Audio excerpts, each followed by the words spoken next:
And now, tonight's presentation of radio's outstanding theater of thrills, Suspense.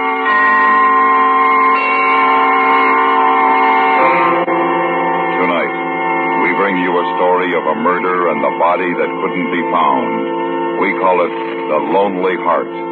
So now, starring Ben Wright, here is tonight's suspense play, The Lonely Heart.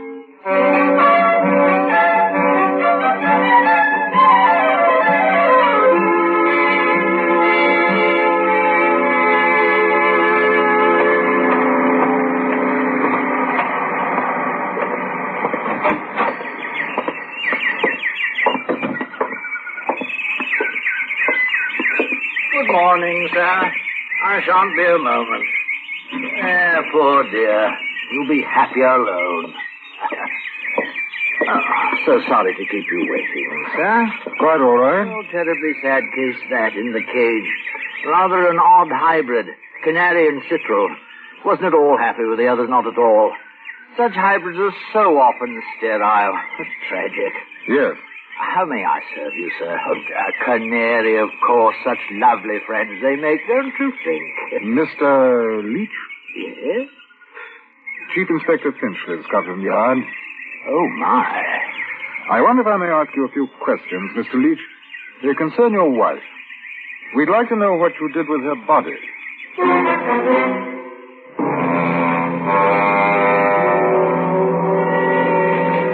He was rather an extraordinary little man, quite round, with an angelic face crowned by a fringe of fine white hair. He was obviously the kindest old man in the world. Unfortunately, Scotland Yard also suspected that he'd murdered his wife, Esther Leach, 2 years before. There had been no concrete evidence, only the woman's sudden disappearance. That and accumulated testimonies and clues gathered over a period of time. I disliked intensely what I had to do, but it had been at the insistence of Commissioner Blaine that the man be brought in for questioning. And therefore there was no choice but to take him down to the yard. You've no right, you know. No right at all. This shocking accusation. No right at all. You are not under arrest, Mr. Leach. But you're quite wrong. I mean, it's absolutely absurd, this accusation. Although I suppose it can't do any harm answering questions, can it? That's quite right. Mr. Leach, 2 years ago, your wife, Esther Leach, disappeared. Yes. She left in her will an amount of money. I believe it was, £2,000. Yes, but it's not been proved that she is dead. I have not collected one farthing. You were aware of the terms of the will? Of course, as she was aware of the terms of mine. Uh-huh. Where did you meet your wife? Through a club, as it were. Souls in Distress. They advertise, you know, but are perfectly respectable... Oh, I'm sure of it. Mr. Leach, several of your neighbors have testified that on the last night that Esther Leach was seen alive, a violent quarrel took place at your home. Nothing of the sort. I deny it. I deny it. A lover's quarrel, perhaps, but violent. Oh, no.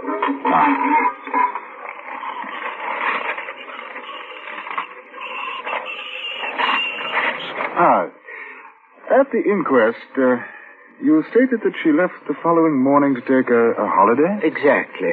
Esther was a strong-willed woman. She felt that we needed to be apart for a few days in order to replenish our souls. Uh-huh. And she didn't tell you where she was going? No. And yet for 3 months you didn't feel it necessary to notify the police when she didn't return? No. We were adults. Her need to stray from my side was understandable. She wrote to you? From time to time. Oh, you have those letters, of course. They were penny postcards, and I destroyed them. When I realized she deserted me, I had no wish to commune with the past. Where were the cards posted from? Oh, a great many places. Esther was a wanderer. Oh, Plymouth, Torquay, Bournemouth. Oh, great many places. She never gave an address. Your nephew, Richard Cade, stated that following your wife's departure, you showed little interest in her whereabouts and still less after the inquiry. Esther's nephew knows nothing whatsoever about anything. I'm sure Esther is alive and well. Happier without me. I see. Now, tell me, Mr. Leach, Did your wife own your shop and the flat above before your marriage? We were a partnership. Before you married? She owned it. Yeah. Well, I think that will be all for the present, unless you have anything to add. Nothing, Inspector. Nothing at all, except, well, that I am shocked to think that you suspect me of doing an injury to my wife. Good morning, sir.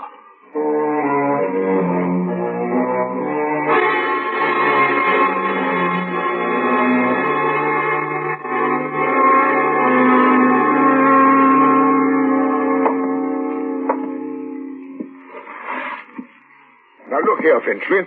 I took Adamsel off the case because he wasn't making progress.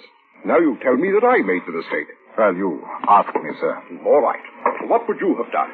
Well, I would have gone on where Adamsel left off. Kept a watch on Leach, but not let him know that we suspected him. Blast it, man. We've got to do something. If the man's a murderer, he's been laughing at us for 2 years. Well, I'll do what I can, Commissioner. I want the body found. That's what I want. And I want Leach. Well, if he's our man, sir, you'll get him. What do you mean, if he's our man? Well, as I told you, sir, he didn't admit to the charge, so until I can obtain the necessary proof, there's always a slight chance that he did not kill his wife. Nonsense, the man's guilty. You want me to arrest him? Oh, you know we can't do that. Insufficient evidence. Exactly, sir. I'm sorry. You're right. I'm not myself today. Liverish. Oh, I know, sir. I feel just about the same. I had bloaters for breakfast.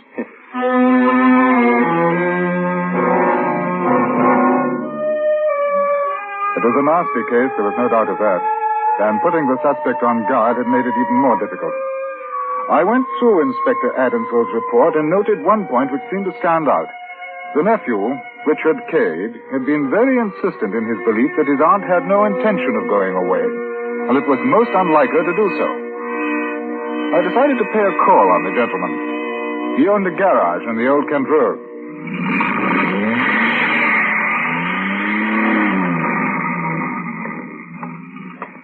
Bob, when you're finished with that job, take care of the Blue Daimler, will you? Oil and wash, right? I beg your pardon. Can you tell me where I can find Mr. Cade? That's me, chum. Oh. Chief Inspector Finchley, Scotland Yard. Oh, what again? Look here, one of your blokes has been nosing around asking questions for 2 years now. I know. Well, what's the matter? They give him the sack? Not exactly, sir. No, should have done. Don't notice my auntie's turned up. Now, that's why I'm here, Mr. Cade. You suggested that it was doubtful that Mrs. Leach would have taken a trip under any circumstance. That's what I kept telling them. Of course they didn't listen. Why do you say that? Look, I knew Auntie before she married that artful swine Leach. She wouldn't take a step out of London. Said she was born here and would die here. Well, she might have changed her mind. Oh, not Auntie. Not her. Stubborn old bleeder Auntie was. Was, Mr. Cade? Well, what do you think? Oh, come on. You know as well as me that Mr. Stanley Leach did her in. Him and that girl of his. Have you seen her? Works in toys at Selfridge's. Oh, really? Oh, you've got a surprise coming, you have. Ada Willis. Ada's quite a piece of goods. Of course, I don't know if I blame him. Auntie did have a face like a suet pudding. Still, it's no reason to murder her. Well, that's going a bit far, isn't it? Yeah, a bit, Mr. Cade, yes. Well, I'm sorry to have taken up your time. All right. I hope you do better than the other one. I'd like to know that poor old Auntie's not floating about. It doesn't seem right somehow. Your anxiety does you credit, Mr. Cade. Well, I'll let you know what happens. Thank you so much.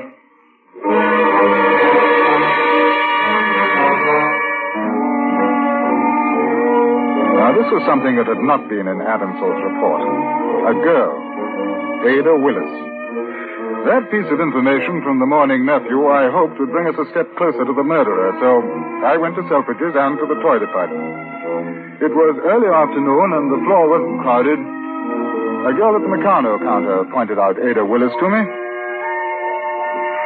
She was winding a tiny mechanical doll when I saw her, and I remember how extraordinarily beautiful her hands were. Miss Willis was not quite what I had expected. Good afternoon, sir. Oh, I'd like to see one of those dolls. How does it work? I'll show you, sir. No, how much are they? 2 and 6. Well, I'll have one, please. No, the policeman there is such a happy little chap. He's my favorite, too. Oh, you like policemen? I don't know. Does one? I never thought about it, really. I'm a policeman. Oh. I should have said that when I first spoke to you. Why?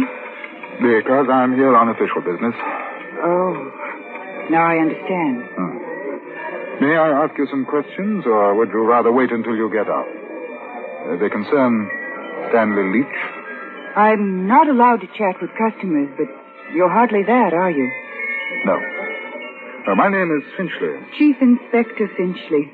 I know. Stanley phoned me. Oh, did he? He said you might find out about me and wanted to warn me. Do you know why? Yes. You think he murdered his wife? Oh, he told you about that. Oh, yes, some time ago. And I expect you believe that I had something to do with it, too. Did you? No. Is Mr. Leach planning to marry you? Yes. May and December. Rather funny, isn't it? Are you going to marry him? If I have to? If you have to. Yes.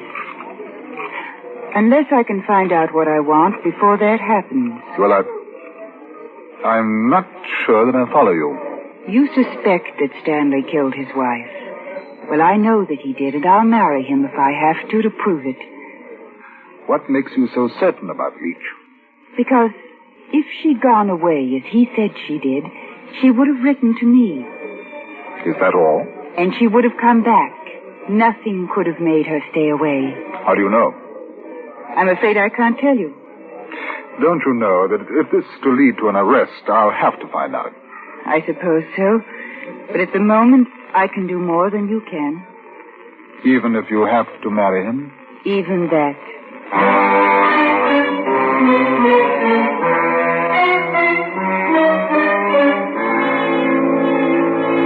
During the next week, I went over every piece of information which had been gathered in the 2 years following Esther Leach's disappearance. Harris and I questioned everybody, friends, tradespeople. The answers were uniformly similar. They all said, or didn't say, the same thing. Each one suspected, swore, and made direct accusation, but not one could offer a shred of proof. Well, I finally came to the next-door neighbor, who claimed to have heard signs of a violent quarrel between the Leaches. He was a middle-aged man who lived alone, and he had the appearance of a witness who would not be prone to exaggeration or malicious gossip. I don't know as I can tell you, Inspector. It's 2 years ago now, and I gave my evidence to that other chap. Adensel, wasn't it? Yes, that's right, Mr. Palmer. Still, if you don't mind, I should like you to refresh your memory. Do my best. Now, in your testimony, you stated that the only phrase you were able to hear clearly was, "I won't have it in the house." Is that correct? That's right. Leach kept saying it over and over. About how long would you say the argument kept up? I don't know. Half, 3/4 of an hour. I mind my own business, Inspector. Well, in this instance, Mr. Palmer, I'm rather sorry that you did. Tell me, did you know Mrs. Leach very well before she married? We'd have a word or two. A nice woman, I'd say. A bit sentimental. I suppose that came of loneliness. But would you say that until the time you heard the quarrel, they were happy together? Yes, I'd say that. Mind you now, I didn't like him from the first. There was something... Yes, I understand. Well, now, Mr. Palmer, please think very carefully before you answer. Did anything at all out of the ordinary take place next door after Mrs. Leach was missing? Either something you may have seen in the shop or heard from the flat, or in the garden, possibly. I'm not quite sure what would be out of the ordinary. Well, digging at night or hammering, unusual amounts of smoke from the chimney, anything. No, I don't think so. All right. Did you ever meet Mrs. Leach's nephew, Richard Cade? Youngish chap? Silly-looking? That would be a fairly accurate description. Once. He visited her now and again. After she married? And before. She never spoke about him to you? No. Not except that once when she introduced us. Uh-huh. What about the young woman Mr. Leach sees? Yes, that's odd. Can't make head or tail of it. Does she come here often? I couldn't say. A few times, though, she's been to the shop. When did the visit start? First time I saw her was about a month ago. I see. Thank you, Mr. Palmer. Afraid I haven't been much help. I'll show you to the door. Thank you. Hello? What's that? Parrot. Leach keeps it upstairs in the flat. It used to belong to her. Oh? Just a moment. That reminds me of something. What? Must have been a week or so after Mrs. Leach had gone. I remember it's about 10 o'clock. The parrot screamed like that. Then about 2 minutes later, Leach knocked on the door. He burnt his finger. Wanted something to put on it. Was it a bad burn, Mr. Palmer? Quite nasty. Could it have been caused by, acid, say? I don't know. Is that different? Oh, to a doctor, yes. He said he burnt it on the stove. But he must have kept his finger there for a long time to get it to look like that. It didn't seem important enough to tell the police, though, and I forgot. Ah, that's exactly what I meant, Mr. Palmer. Thank you very much indeed. At Scotland Yard, we're in possession of several known facts concerning murder in the British Isles. We know, for instance, that approximately 140 murders will take place during a year, and some 35 of these will occur in London. We also know that a great number of these crimes will be solved within hours. Others, of course, take longer according to the difficulties encountered by the scientific laboratories. In this case, however, we were faced with the problem of few, if any, physical clues. The missing body is an outstanding example. But this fact, too, with the knowledge we now had, worked to an advantage. In Britain, the murderer's chief disadvantage lies in getting rid of the body. In the confines of this island, it poses a tremendous problem.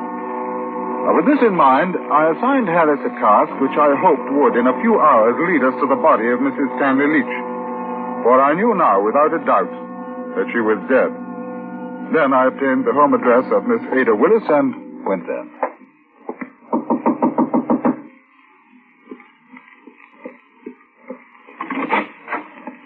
Good evening, Miss Willis. May I come in for a moment? I'm going out in a little while. Well, I shan't keep you long. Won't you sit down? Thank you. Miss Willis, I want you to tell me the truth. What is it that you know about Mrs. Leach? Why are you so positive that she was murdered? I won't tell you. Because you're afraid? No. That's a lovely portrait. Is this your baby? No, a nephew. Oh, quite a resemblance. My sister.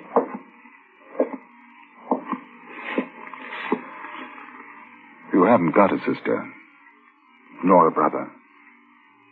You're unmarried. I've got to go out now. An appointment with Stanley Leach? Perhaps. Please. I think that you'd better tell me everything, Miss Willis. You see, we know a good deal already. It'll make it much easier, I think.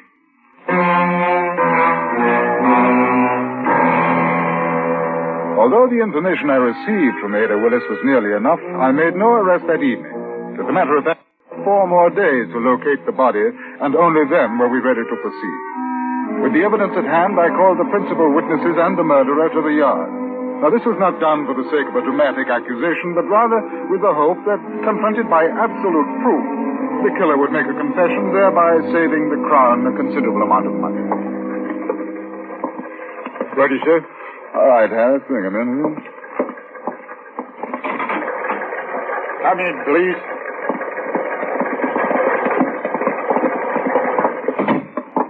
Mr. Leach, will you sit here, please? Miss Willis here. Mr. Cade over here. Thank you. And Mr. Palmer. Thank you. Thank you. Now, to begin with, Mr. Leach, we know that your wife is dead.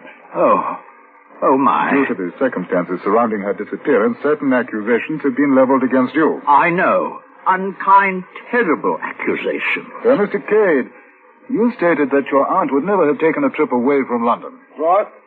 Auntie hated to travel.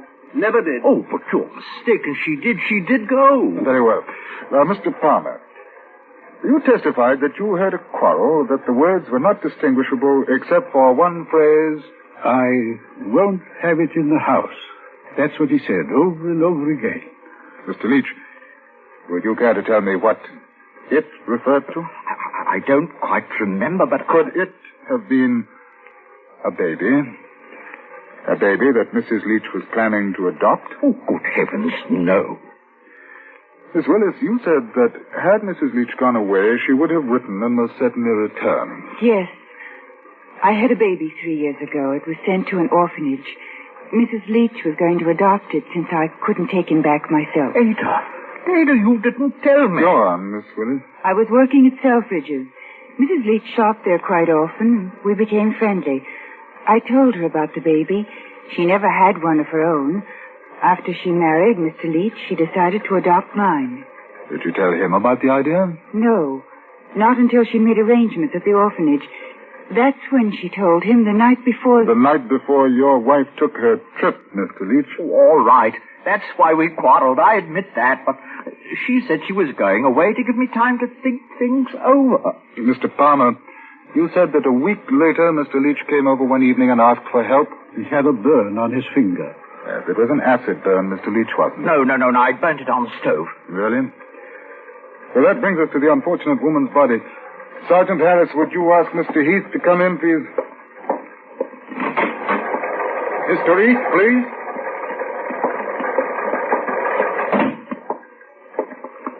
Now, Mr. Heath, do you recognize any one of the persons seated here? That gentleman. Mr. Leach? Yes. Will you tell what you know, please? Near as I remember, about a year and 10 months ago, he asked me if I'd be interested in buying something for the studio. You had done business with him before? Oh, yes. When he was in the taxidermist business, we used to purchase animals and such like. Oh, your studio is a film company. Yeah, that's right. I'm in property department. Yeah, go on. And Mr. Leach said he'd acquired a nice skeleton specimen. Oh, and, oh no! Just a minute, Mr. Kane. That's all right, Harris. Let him go. Now, Mr. Heath, you bought the skeleton? Yes, I have the bill of sale. Well, Mr. Leach? You don't. Oh, you couldn't think that... The dental work in the skull was identified. It was Mrs. Leach. Yesterday, your workroom was examined. Wire and other substances were found and exactly matched the materials used in the skeleton. I'm not well. I shall ask to be excused. You married her for her money. So when she proposed the adoption, you realized that if she died, you would not receive the entire estate. You quarreled, and in a fit of anger, you struck her. I didn't mean to kill her. It was an accident. She was a good woman, and I didn't... Stanley Leach, you are not obliged to say anything unless you wish to do so. But whatever you say will be taken down in writing and may be given in evidence. Take him away, Harris.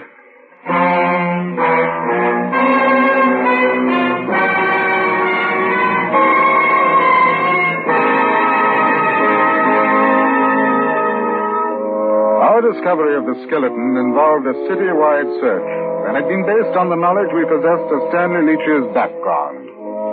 Although the disposal of the body was bizarre, it very nearly accomplished the impossible for the murderer.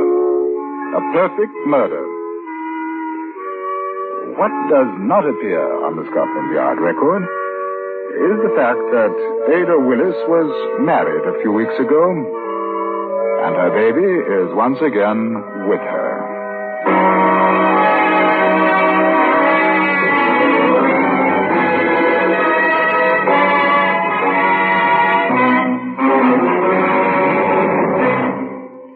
Suspense, in which Ben Wright starred in tonight's presentation of The Lonely Heart. You've been listening to the OTR Gold Network.